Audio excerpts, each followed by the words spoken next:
Olá, tudo bem? Eu sou o professor Marcos Pena e a aula hoje é sobre propriedades coligativas. Bem-vindo ao canal.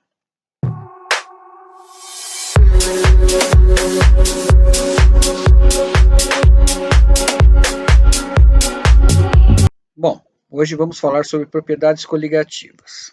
O que são propriedades coligativas? É quando adicionamos um soluto não volátil a um solvente. Então, alteramos as propriedades do solvente. Aqui tem um exemplo, adição de sal em água. Quando adicionamos, alteramos tanto o ponto de ebulição como o ponto de congelamento da água. Pressão de vapor.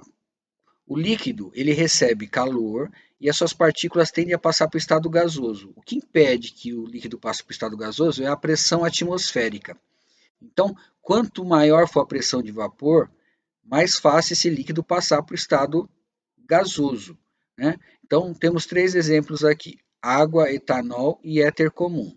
Então, observamos que a pressão de vapor do éter é bem maior que a pressão de vapor da água. Isso significa que o ponto de ebulição do éter é mais baixo que o ponto de ebulição da água. O éter evapora, entra em estado de gasoso, de vapor, mais ou menos a 35 a 34 graus Celsius, 35 graus Celsius. Quando chega a 40, já não tem mais, já passou a pressão atmosférica. Enquanto a água, não. A água só vai atingir o ponto de passagem para o estado gasoso a 100 graus Celsius, que é o ponto de ebulição da água, que a pressão chega a 760 milímetros de Hg. Bom, temperatura de ebulição. A temperatura de ebulição está diretamente ligada à pressão atmosférica, que está ligado à altitude. Quanto maior a altitude, menor é a pressão atmosférica, porque menor é a coluna de gases que agem sobre o líquido, né? Como ao nível do mar, eu tenho uma pressão atmosférica alta, ou seja, a coluna de gases aqui sobre a superfície é maior.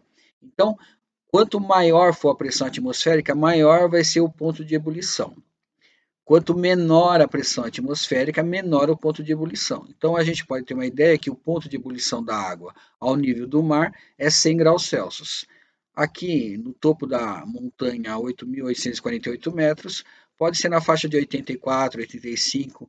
Então, nós vamos ter uma variação do ponto de ebulição de acordo com a pressão atmosférica. A relação é: quanto maior a pressão atmosférica, maior o ponto de ebulição. Quanto menor a pressão atmosférica, menor vai ser o ponto de ebulição. E a altitude é ao contrário. Quanto maior a altitude, menor o ponto de ebulição.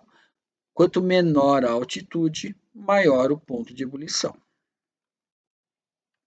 Tonoscopia. Tonoscopia estuda o abaixamento da pressão de vapor pela adição de um soluto não volátil.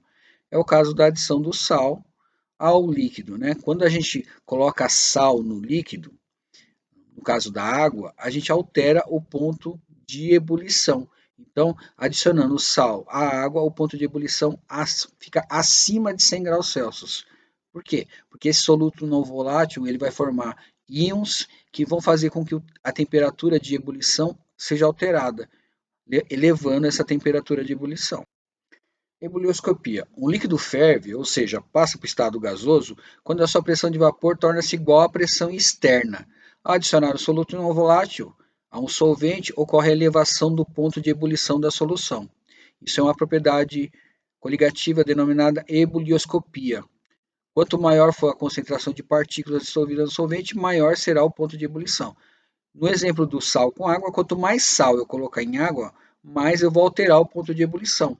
Então, se eu adicionar 200 gramas de sal em água, vou alterar um pouco o ponto de ebulição, vai subir. Se eu colocar mais, vai alterar mais ainda. Então, quanto mais soluto não volátil tiver na solução, mais eu vou alterar esse ponto de ebulição.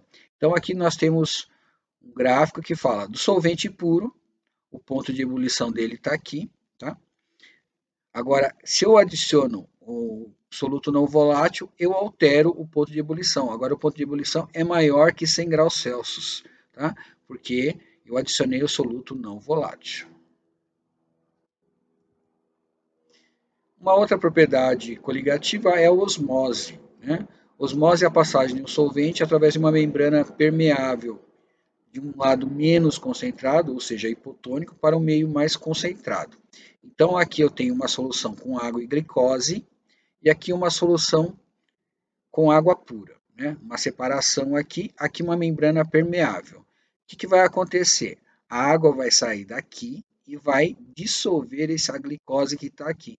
Então a membrana vai permitir a passagem da água, o sentido vai ser a água vindo para o lado da glicose. Então, depois de algum tempo, a gente percebe que o nível da água com glicose está maior que o nível da água sem glicose, a água pura. Isso explica alguns eventos que acontecem no nosso cotidiano. Por exemplo, se eu coloco tempero, sal no alface muito antes de comer, a gente percebe que o alface ele murcha. Por que ele murcha? Porque a água que está presente nas células sai para dissolver o sal que está do lado de fora. Na capa a gente viu a questão da lesma, né? A lesma é a mesma coisa. Quando as pessoas jogam sal sobre a lesma começa a perder água, se desidratar. Então a gente começa a perceber aquela mancha amarelada que fica, a lesma começa a se desidratar, perder água para dissolver o sal. Então é um processo chamado osmose. A osmose reversa é um processo contrário, né? Ah, nós temos a água com sal, água salgada, por exemplo, água do mar.